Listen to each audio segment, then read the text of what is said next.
Bakit malungkot siya? Buti nga wala rin nalaman sa buhay.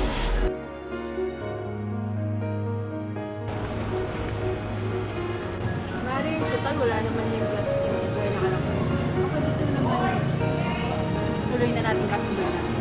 Ay naku Mare, pwedeng pwede. Naayos ko na lahat sa pagitan niyo ni Ana. Eh ma, paano yun? Wala nang naayos ko na ang lahat. Ma, hindi nga niya ako mahal.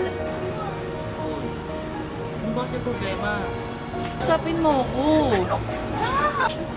Usapin mo ako. Ano ba kasi problema? Kasi nga hindi niya kita mahal!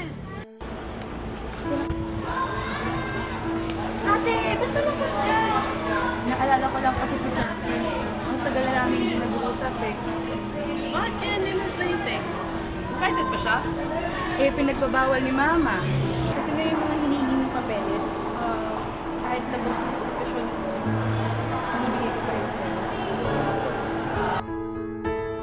Na-diagnose po kasi ako ng stage 4 lung cancer. Ha? Ganun ba? Hindi naman po siya ganun. Parang diname up ko lang po kasi nalaman ko kung ikakasal na si Ana kaya gusto ko na pong bumalik ng Maynila.